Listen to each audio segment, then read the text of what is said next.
You're listening to The Angry Designer, where we cut through the industry bull to help frustrated graphic designers survive and thrive. So it's an interesting thing though, because I mean, again, I would never pick Rajada, but I am one of those people, the cyclical, that I'll keep using the same type of font, right, over and over. Yes. And interestingly enough, so on our Instagram, we had somebody reach out. We had somebody make a comment, and I actually got it here. His comment. So it was one of our followers, Slinging Pixels, right? Thanks for dropping us a line. Nice. And he said that, when he's trying on new fonts, he always steps back on the classics. He always goes back to his Arial, his Helveticas, and he's debating on actually like just hiding them completely so he doesn't. And I'm like, really? right? And okay, so granted, Helvetica, like, I mean, you could never hide that bad boy. But my response to him was like, dude, that's not bad. Like, that's good. Yeah. Because that means you're less reliant on these trendy DAF font or B font, what's hip, what's new, what's now, and you're actually relying on good design. Yes. And I think I even said that just means you're an experienced designer. You're not a new designer. Yes. Right. And I think that's the big misconception, right? Everybody thinks you've got to jump on and show all these crazy ass fonts. I don't know if that's the case. But what is it about the fonts that, like, I'm guilty of this? Yeah. I have a shit ton of fonts Really? that I'd never use. Oh, okay. Do you know what I mean? Oh, yeah. But I just Because you're fontaholic. See that episode? Exactly. But that's the thing. It's like they're all there, and I don't know why. I've got shitty fonts. Actually, How do you keep going back to the sit, right? yes, yes, that's exactly it. Like, You I get mean, the big ones. I think sometimes for certain headlines, right? Headline fonts have a place, right? Something trendy. Yes. If you're doing a Halloween ad, Yes. maybe you don't have to necessarily fight, doing something Halloweenish for a headline, right? We've got some pretty kick-ass posters here, total retro, horror movie posters. Yeah. Those fonts, they work for that, right? Yeah. But again, when people start using these trendy fonts for like logo concepts and, new mock-ups and stuff, Yeah. that's because they're relying too much on that shit. Yes, exactly. Right? That's the concern. Yes. Like, honestly, I think, in my opinion, the more fonts you have, okay, it actually makes your life harder. Yeah. So first off, you've got Hick's law to deal with, right? Which is like, the more choices you have, Yeah. the harder it is to make a decision. Oh, It takes longer to make a decision just because too much choice isn't necessarily a good thing. Yes. Especially when we're designers, we love font. Mm-hmm. Like, seriously, it is fun to look through the font. It's great. It's cool. But that's the thing is I find if I'm doing it, it's kind of, I try too hard to jam it into something. Yeah. Do you know what I mean? Right. And then I give up, and then it's like, okay, well, I'm just going to use Helvetica. You go back.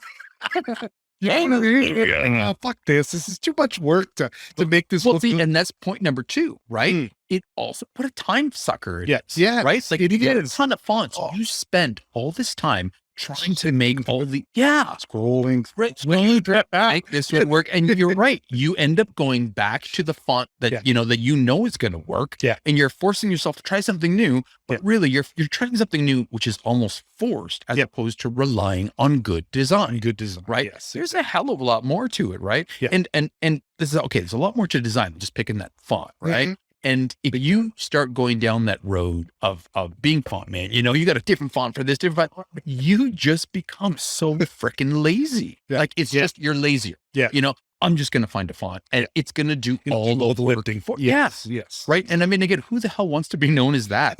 Like, that's kind of fly by night designer. That's the kind of shit I expect to see on Canva. Yeah. Not like through people who actually pay for an Adobe license. Yes, exactly. Honestly, it's less, good design is less about the damn font, but it's more how we actually use that font, right? Yes. Like, you got to think about things other than the font. You got to think about size, contrast, placement within the layout, right? The background, the foreground options. You also got to think about color. Like, it's how all this shit that's combined comes up with a really good ad. And I think that's the secret to this, where, like, just using those elements alone can pretty much give you an unlimited amount of design potential. Totally. Right? Like, literally play with everything else in the design composition. Don't just rely on the damn font and become a lazy designer. Seriously. Yeah. right? Yes, That's absolutely. that's what Canva's for. Yeah. Yeah, if you want something trendy and hip that's not going to last, go there. Yeah, right. Go there. Jeez, no. In my opinion, of course, the goal of all designers, right? Like we all strive for it early on in our career, but the later on in the career, it kind of happens. Your goal is to kind of create your own look, your own style, right? Like something that you can take ownership. And better yet, if you can actually own that shit and have everybody else out there like recognize you for that look. Like, that's the ultimate goal. Like for a graphic designer, maybe it's not like all the glory and have everybody like, oh, you're the best. Like some YouTube designers out there, not mentioning any names. Yeah, exactly. You know who you are, right? No, but I mean, like you look at people like Aaron Draplin or James Martin, or even like the Lincoln Design Company, like these guys, these small studios, they have a unique look, right? And it's kind of like that whole niche thing that we always go on about, right? You start developing that look and owning that look, people will come to you for that look. And I mean, what happens is your look just gets better and better and better. Yep. That's what we all want. Yes. I mean, oh my God, it'd be amazing to be able to do big in your face, bold shit every day, in my opinion. Yep. Right. Some people would just love to do all this light, airy, wafty stuff. Yeah. That's your thing, right? It's cool. Yeah. It's cool. It's a global economy. Geez, getting known for it. But that is ultimately the goal. Yes. Right. So the thing is, do you want the goal? Like, I mean, do you want to be known as that designer who uses fonts and relies on fonts? And it's just like, well, maybe there, well, no, you mean fake fonts or you mean real fonts, like good fonts? No, like that designer, font guy, right? Yes. So, okay, in all fairness, so David Carson is an awesome designer, right? But his whole look, he based his look on just mismatch of just fonts everywhere, right? So that's his look. Okay. So it's not about the fonts and just being like, hey, on this typographic or on this ad or in this composition, I'm just going to use this font today, this font tomorrow. No. Like he actually mismatches 100 fonts, 20 fonts, 50 fonts. Like he does these awesome murals and these awesome, it's more art. Yes, it really, yes, exactly. That's his look. Yes. He's not relying on the fonts to do the work for him. He's actually working harder, unfortunately, because man, God knows how hard it must be to make all. Can you imagine? I know. Seriously, right? So that's a little different, but even then, that's intentional, right? But I mean, in my opinion, the goal of almost any designer is to become unique, to get your own. It's going to take a little while to get there. You've got to start off. You've got to be a chameleon. You've got to learn other looks and feels. But what you don't want to learn what you don't want to do is become reliant on all these headline fonts out there to define who you are, right? Because ultimately, you're nothing. Yeah, exactly. In my opinion, right? Yeah, that's true. Like you ain't worth your own salt. Nope. That's and that it's hard to keep up with these kind of trends, and you'd have to do that if you were that guy, right? Yeah. Like if you didn't have a signature or something like your kind of unique style. Yeah. And you had to keep flipping to the next. Yes. To the next and to the next. It'd be exhausting. How hard would that be? Right? Again, see Hicks last. See the time suck and all this. See the points we talk. It'd be hard to keep up with that. Yeah. Man. So you're saying train on the classics, build those muscles. Right? Make sure, okay, I'm a fan of obviously the classics, and a lot of people are a fan of the classics, but it's more so rely on good design fundamentals. Understand spacing, hierarchy, white space, how everything works together. Don't just automatically beeline to like, the Adobe fonts or Google fonts and just, I need the right font for this layout. Like, dude, like there's more to it than just the font you choose. Yes. Because otherwise, man, that piece is just going to be, and in part, the digital era, obviously, is to blame for this. Because now it's like, like 20 years ago when we were starting, there really wasn't that many font choices back then. There was some kick-ass, I don't know if you remember these like font books. Yes. Font Foundry. Oh, dude. And it was cool as shit. I love that. Right? You would splurge. They would send you fonts on CD or on disc or something. Yeah, right? And and it would be like, I mean, that was porn. Okay. That was design porn, 100%. Because it was cool, but there wasn't that many options. Yes. Now, I mean, Google's got like 1,000 fonts. Is that what they have now? you know, and not to mention then DaFont's got God knows, Oh, eFonts has got so many, like it just keeps going and going. Yeah. Right. Yeah. So, you know, totally. I think that's made a mess of this whole space because it's really easy to jump on this.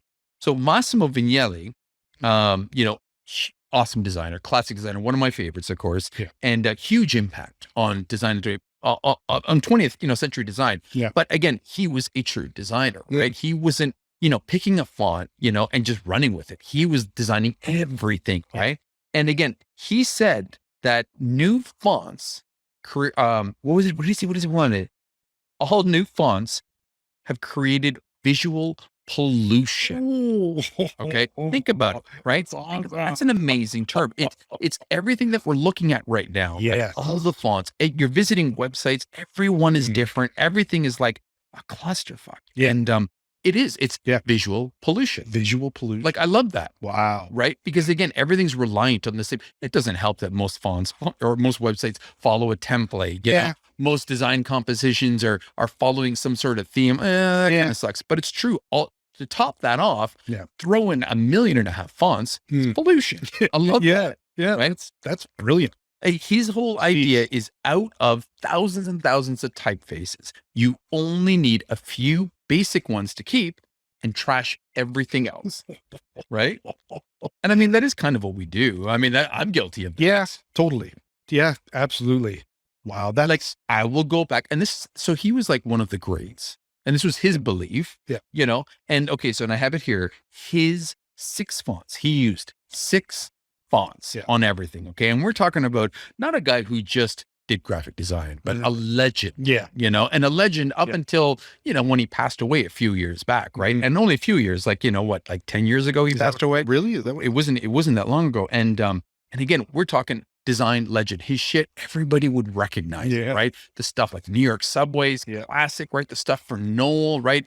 He was one of the people who made Helvetica very popular, right? And his fonts, his 6 fonts were Futura, Times New Roman, Helvetica, Bodoni, Century Expanded, and Garamond. Wow. Okay. So these were his 6 fonts. When he hired people and they worked for him in his company. So Michael Beirut used to work for him. Again, Michael Beirut, Pentagram. He is awesome. I love his work. It's crazy how that guy's mind works. But, you know, he even said when he worked for Massimo Vignelli, he was only allowed to design in those fonts. So he said in one way it was extremely limiting because, you know, everything, but he said it was also, you know, liberating because now he didn't have to worry about having to search for the right font. Yes. He could focus on everything else in the design. Yes. Because, you know, you got these 6 to choose from. That's it. Yeah. Right. And again, it really forces you to buckle down and actually focus on other parts of your whole layout, of your logo, of the composition, not just the font choice. Right. And okay, so this is kind of fun. So people wonder, okay, there's no way. How the hell are you going to be able to do anything with, you know, only 6 fonts? 6 fonts. That's impossible, Moss. It's impossible. You just can't. Don't take my impact. Well, let me tell you, impact is nowhere on this list. Let's agree. Okay. What I've got here is I've got 40 giant global brands that everybody knows about. Okay. And of these, okay, so this is amazing what fonts they actually use. Okay. So let me give you an idea here. Have you heard of the company called PayPal? Right? Kinda. Yeah. PayPal's font? Yeah. Futura. Okay. How about Target? You know who Target is? Yeah. Familiar with Target. Helvetica. Their font is Helvetica. What about their biggest competitor, Walmart? You think they got something trendy? Yeah, no. I bet you this one's fucked up. So. Myriad. It's like that default. In Illustrator, you start typing, you're like, why the fuck does this look so ugly? It's a Myriad. But that's the Walmart. Are you serious? Yes. And I mean, this list goes on. Okay, Cisco. Walmart. Everybody knows Cisco. Yeah. Right? Yeah. Futura. Right? Nice. Omega Watch. Everybody knows Omega. You see it on F1. It's the official timepiece of, like, I think the Olympics and everything. Everybody knows Omega. Yeah. Futura. Futura. Right? Like, it's ridiculous How about the $1 billion BBB or BBC logo? BBC logo, yeah. The BBC logo. You see that shit? I can't see it, but it's got to be like, what is it, Helvetica or Futura? Gill Sand. Gill Sans. Do you see what I mean? Like nothing here is trendy. Okay, these are global. Calvin Klein, Calvin Klein. avant-garde. Oh, wow. Right. And again, you're like, that's impossible. You look at it, you're like, okay, I see it. Right. Oh, Amazon. yeah. Officina Sands. Officina Sands. Right. You don't Nice. hear that one as much, but it is a classic. It's a nice, and it comes up, and it's never going to go out of style. Oh. Domino's Pizza. Futura. Yeah, it's Futura. Yeah, honestly, it is. good for you. Oh, wow. Okay, hold on. How about this one? Durex condom. Well, it's my favorite condom. I endorse it. And it's got to be. Is it Helvetica? No, that one's avant-garde. Avant-garde. Apparently he's not paying attention to the logo when you're pulling out the guy. It's kind of hard when you're ripping. Wow, avant-garde. Yeah, I get. When was the last time you used avant-garde? I haven't, but I'm going to start. After right? this exercise, I'm Right? pulling it back out of the woodwork. So Those are some heavy hitters. FedEx. FedEx. Oh, that looks like Futura. It is Future. Good for you. Ooh. Okay, ready? Yeah. Tommy Hilfiger. Don't know. Gill Sands. Right? Again, I'm shocked. It's like I've almost forgotten some of these fonts, and I totally use them. But these are like, they're not trendy. Yeah. They're classics. They're, classic being, they've been around for 20, 30 years. Everybody knows them, right? Yes. How about Nutella? Everybody's favorite chocolate spread. You know me. That looks like Helvetica or Futura, maybe. No, that one is avant-garde again. Avant-garde again. Wow, the list is incredible, right? Awesome. Like man. it's shocking. Like anyway, it blows me away. Supreme. Yeah. Right. The Supreme logo. Yeah. Futura. That one I didn't even know. Right. Oh, Everybody's really? so fascinated with Supreme being this high-end brand, and it's Futura.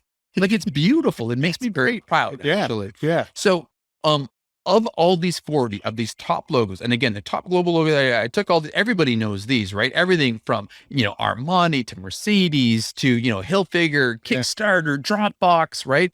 So of all these 40 logos, Yep. Okay, avant-garde was used 10% of the time. Jeez. Okay. Futura was 16% of the time. And of course, what the hell do you expect was used 20% of the time? I'm going to say Helvetica. Ding, ding. Like coming in, right? And again, it's wow. It's these are the staple fonts. So when, Massimo Vignelli says, he uses 6 fonts and you can't question that shit. Because again, look at how much but none of these logos look alike. No. Every single one of these logos, they're completely, so again, it's not about the damn font. People rely on this damn font. So it has nothing to do with that. It's what you do with everything else. Yeah. Right. And then you put it together. So the font is literally just the foundation. Yeah. Right. And the rest is up to the designer to do something with. Right. Yeah. Damn though. Myriad? I know. Can you believe that? I know. Like, I don't hate the Walmart logo. Like, it's not no, and they redid that a few years back. And I was like, all right. Yeah. Like, that was a good pass. Yeah. Like, it does the job for Walmart. Yeah. It works. But yeah, Myriad. Interesting. God knows how many times I've sworn at that font when it's like, it's in my illustrators. Never. Yes. I would never consider using that at all. But obviously, is that a classic? Would that be considered a classic? Well, what is that? I think it's a classic system font. System font. It's constantly, it's been around right from the beginning, right? Oh, okay. And so I guess it makes sense. People made it work. That. Okay. Yeah. Okay. So interesting. So I figured, okay, to become better at figuring out fonts and managing fonts, let's go right to the basics, right? And let's just clear up some terms, I think, right? Because I think a lot of us, we've been doing this so long that we forget some of the basics, but they're extremely important. Yes. Right. And so I'm going to review these right now. So first off, this was a kick in the nuts for me. This one was. Okay. Oh, no. Yeah. What was it? This one was a kick in the nuts for me. I thought you were walking funnier today. So typeface versus font. I didn't even know this was a thing. What? I thought they were the same thing. Yeah. They're not. No. So typeface, okay, to clarify typeface versus font, typeface is the family of font. So Helvetica is a typeface. Okay. Proxima Nova, a typeface. Roboto, a typeface. Okay. So think of the family as a typeface. Don't refer to it as a font. Yes. Okay. Right. And then font Yeah. is everything underneath that typeface, right? It's all the variations. Gotcha. Helvetica Bold Yes. is a font. Is a font, Okay. right? And Helvetica Light, Roboto Light, They're all Condensed, fonts. those are the fonts. The typeface, I guess I didn't even realize this until we started like piecing all this together, you know? So that I have to thank our friends at Slinging Pixels. They could have given us that comment. Oh, shit. I never would have started going down this rabbit hole. So I thought that was actually just for that alone. Yeah. I feel like this was just like, This is one of those moments. it man. really is, Holy right? cow, that's great. So right off the bat, guys, you know, keep listening. Right there, that's $1 million. Okay, I just boom. All right, some of the other parts that again we take for granted. Yes. Kerning, right? We use this all the time, but kerning is adjusting the spacing within individual fonts, right? So it's not the same as tracking. Oh, Everybody just track that. No. Yeah. So No there's shit. so again, so right off the bat, I always every single font I track -40. Right. But I used to call it kerning, but that was Yeah. wrong because kerning is only in between individual letters. I feel like a fool. Come on. I feel like I've been living a lie all these years. I really do. Oh, Because I kind of forgot, right? So again, when you track, you're tracking that entire sentence, that's tracking. right? That's the whole thing. Kerning is between some T and the O or something like that. Yes, yeah. You know, sometimes like you get that like a Y and you know, and it's just It's just weird. It's just looks odd. setback. Our logo has got an issue with that, right? It Because does. our Z and our F has to Yeah. be kerned a little different than everything else And because everything else. it looks odd. If you just track it the same, Yeah, it looks too close. Yeah. You got to go in there and kern that individual. So kerning can, you know, you can say that maybe kerning is a little too pretentious, but the better, the more time you spend, the more you can appreciate that certain font letters, Yeah. you know, when there's openings between the two, do need to be kerned a Yeah. little tighter. Yeah. Maybe for body copy, that's a little insane. Yeah. Okay. That's going too stupid. But for logos, definitely worth paying attention to. Huh. Absolutely. Right. Interesting.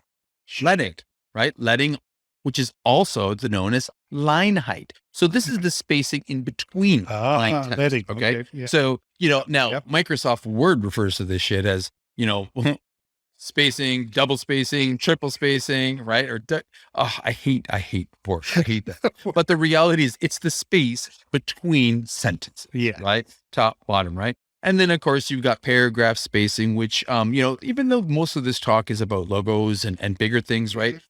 The right Important. paragraph spacing, Yeah. like before and after a next, makes a huge difference, right? Big time. You could actually make sure the leading is good within the paragraph and then make sure the paragraph spacing in between is enough that separates the two. Yeah. A lot of people make that shit the same. Yeah. And you know, what's funny is, you know, like we've got somebody here, she rocks Mhm. at those kind of layouts, right? She could do these giant layouts. She always makes them look beautiful. Yeah. Because she owns that shit. She knows how to kern properly. She knows how to track properly, but even more so, she understands the difference between line spacing, Yeah. you know, I guess as we used to call it, or line height as we used to call it, Yeah. and paragraph spacing. Yeah. And she would make the paragraphs a little, like the, you know, Yeah. the line a little tighter. Yeah. But the spacing is perfect. Yeah. And it just makes such an easier Yeah. read, doesn't it? Oh, big time. Big. Right? It's so sexy too. Totally, I right? love Yeah, it. she does it. But I mean, again, you know, the reality is, you know, once we work all these pieces together, Mhm. right? It's like the font doesn't matter because the rest of the composition has got, you know, a really good look, feel, professional kind of experienced look Yep. to it, right? Yes. And that's key. Yes. It's experience, Right. right? My opinion, anyway. Yeah, no, I absolutely. You do all this kind of stuff and you do it properly and you use Hobo. You know what I mean? It's not going to look good.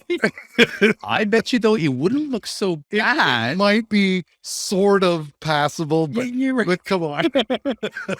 I wonder if somebody could actually do a pretty kick-ass layout with papyrus. I have looked for this. I have looked for papyrus challenges or or Comic Sans challenges, and you're right. Sometimes that shit just doesn't work, right? But I bet you if you do everything else around it pretty good, it might give enough of a decent composition with hierarchy and spacing, that actually pull it all together. Interesting. Fun, yes. right? Yes. Can you imagine like a major agency taking like a Walmart logo or something like that and That using would be the bomb. a shit? If they can do that, Yeah, we can pull that off. easy. That gets respect just for using Myriad. Just for doing I'm it, impressed. right? Yeah. Good on you guys. You did good with that. So, Massimo Vignelli had this other quote that I really wanted to say today, and I couldn't figure out where to fit it in, but I think this kind of works. Yeah. He said, I don't think that type should be expressive at all. I can write the word dog with any typeface, and it doesn't have to look like a dog. But there are people that think that when they write the word dog, it should bark. And that's kind of what this is about. Like this whole thing is like, it's not really about having that font. Yeah. Be so expressive, and it takes away from the rest of your work. If you look at his work, he really focused on like everything else around. It's like almost like the font was just like almost the afterthought because everything else was so well laid out. Yes. Right. Yeah. So again, this kind of goes to that argument that, you don't need a ton of fonts to do your job right. Right. Yeah. You need to have good design fundamentals, good understanding, good spacing, understanding, hierarchy spacing. Right. Yeah. So I got this, in my opinion, how to make your type bark, your design bark, right? So again, it's more than just the damn font for inspiration, because again, what you're creating needs to be above that. Yeah, absolutely. Right. Yeah. So you need to first, type out whatever the hell it is, whether it's a name, whether it's a logo, whether it's type that shit out so you can take a look at it. Right. And unfortunately, if you do it in Illustrator, it'll be in Myriad when you start. And change that right away. Right. That's going to do you no good. So, but every letter has a different type of relationship next to it, right? So again, and this is where the whole kerning idea comes into place, right? Like a Y looks different than a K when it's beside a letter E, right? So take a look at all the letters together, right? And take a look at the relationship, the order that they're in, take a look at how they look together and start playing with tracking, with kerning, right? And take a look at those relationships between. That's the first thing, right? Yeah. Dig deep and see if there's any sort of obvious connections that could be made, right? This is something that Aaron Draplin goes on about, look to see if there's some obvious connections or if there's some extended connections, extending letters, making something tighter, seeing if there is some unique elements, within the fonts, within that relationship, once you have them in place, right? So this allows you for opportunities to customize some fonts and make that shit your own. Yeah. And that's what this list of 40 of these global brands, they've customized everyone a little bit to make it their own, even though it's the same damn font. Yeah, exactly. Right. But we're talking kerning, tracking, the whole 9 yards. They've done all of this. It's not just Walmart. Right.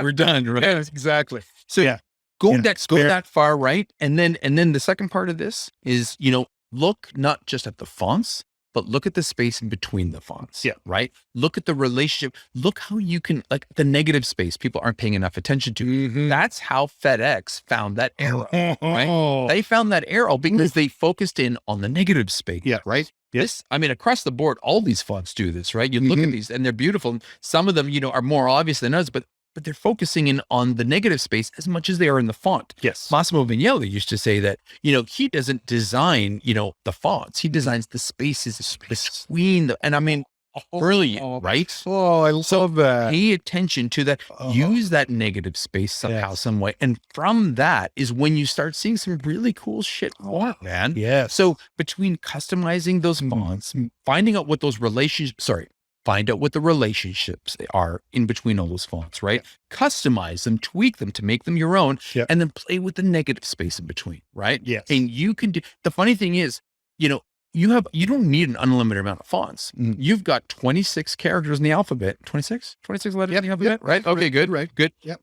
Everybody's name is going to be different who you're taking on, right? That's enough customization that you need. You should be able to go back to your set of 6 or 8 or 10. I think I've got about 10 that I use on a regular basis. Yes. And that's it. Yeah. Like that's all you need. So sometimes there's an argument for a headline font, for something cheeky, a social media ad or whatever.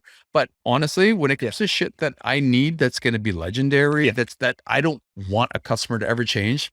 Yeah. I'm always going back to the classics. Totally. Oh, totally. But having said that, I just did an infographic and it had a chalkboard in it. Mm-hmm. So I can't use Helvetica, right? Nobody writes in Helvetica. I had to use chalkboard. So sometimes these stupid fonts have their purpose. They had that little window. But you didn't do that for a logo. Yeah, I didn't do it for a logo. Right. And you didn't do it for something silly like Patty Copier or something. You used it probably for like in a headline font type of opinion, right? Exactly. 3 little things. It's topical. It makes sense. Yes. Right? There is a time and place for this shit. Totally. Yes. Right? Yeah. But, when I've got people saying that, they feel guilty for going back to their same old, dude, design works for this, right? Good design. Yeah. That is fascinating. That's absolutely I'm going to just clear out all my thoughts. Pay attention to it because honestly, I mean, I've seen your work. Your work's awesome, guys. Wow. Sean rocks. But honestly, and in all fairness, right? I think we're using a lot of the same stuff, but it's because I'm not focused on the damn font. I'm like sitting back going, wow, dude, like this rocks. The composition's awesome. Yes. Right? Yes. You can even make an aerial look good, which is like, that's impressive. Which is tricky. I know. But I mean, again, like hats off to you. That shit works. But again, I mean, aerial to me is like, Helvetica's little cousin. You know what I mean? Like not as cool, but yeah. But it has a place. It still has. It does have a place. If you exactly like you said, track it and even kern it in some instances, it doesn't look too bad. Not at all. But that's what you're saying. That's the experience part of that coming. Exactly. Right. It's like, okay, you got this shitty font. Okay, let's make it work. Let's do these little tricks and these little tweaks. Absolutely. Just to make it. Absolutely. Whoa. Cool, right? Wow, that was fucking heavy. I know. Why do we cow? I think all designers love talking about fonts. Right? Kerning. No. The big thing, the epiphany moment was typeface. Font. Typeface and font. I know. Like, holy fuck, man. And I'm sure at some point or another I learned this, but I've been just calling them fonts all this time, right? And now we're going to be like, now we're going to take this shit and go to the younger designers here and be like, no. It's typeface. You're wrong. Until this comes out, then they'll be like, hey, those assholes. They just learned this. Yeah, we did. Guilty. But that's good. Again, there's a great commentary to what we do here is like we always learn this stuff. And it's true. And we do it. We've always done this. Absolutely. I just coming back share what shit, the hell right? it's called. Yeah. Well, and you know what? That's the difference. That's how designers stay current, right? Mm-hmm. And we're constantly evolving. We're constantly learning. Everybody is, right? Totally. From like the apps we use, the sites we visit, how we scroll through social media, right? Yeah. Often we're looking at ads, we're looking at trends, and I've got them subconsciously like in 20 different places in my life. Yeah. And, honestly, a lot of times when I see all this shit that come up with these crazy ass fonts, I just shake my head and I'm like, oh God, is this where design's going? But it's not. No, That's the reassuring part. It's not where design's going. Yeah. It's right now we've got this digital pollution. Yeah. Thing, right? Great. And great word. And I think this is, we don't have to deal with that. Nope. And we can guide our awesome team, away from this shit and, teach them really good design fundamentals. Yes. And have them kind of grow as designers. That way, you don't have to follow the trend. No. We don't have to follow the Canva trend. No, we do not. Yeah. Oh, geez. Cool. Wow. Right? That was great. That was really heavy, man. Well, I hope you guys have actually gotten something from this episode. I mean, this one was stemmed from somebody's conversation on our Instagram. Yes. And, we've pushing pixels, right? Slinging pixels. Slinging pixels, right? Cool. Honestly, go visit. Shit's awesome. Honestly, I love a lot of the followers we have, dude, because their stuff it's really cool. It's really inspirational. I'm looking at it going, that's a great idea, right? We've got stuff. We've got people that are creating zombie posters on a regular basis. Oh, I'm so loving this kind of stuff, right? So we've got sports themed people. We've got gamers. Like we've got e-game people. It's really cool. We've got a really good mix of people following us. And now more so than ever, people are actually reaching out to us and talking about stuff, right? So yeah. So guys, please, by all means, Love you guys. reach out, talk to us, let us know what you want. And we're always there on Instagram to reply to everybody's messages, right? That's right. All right. Please, by all means, share us with anybody. Share us with anybody that you think would get a good laugh out of this. We're on Spotify, we're on Google, we're on Apple, I guess, right? Yeah. I keep forgetting that Apple is still the king at this. And again, on social, sadly, we're only available on Instagram, but you can hit us up on our website where you can see all of our blog posts. You can kind of get all of our podcasts, and you can drop us a line on there. Yes. Sound good? Yeah, it sounds great. Dude, this was good. I was really happy with this one. Yeah, ditch your fonts too. Yeah, Ditch all those old fonts and go with the old dogs. Yeah, right. The old dogs. But we're not that old. Yeah. All right. Cool, guys. My name is Massimo. And my name is Sean. Stay creative.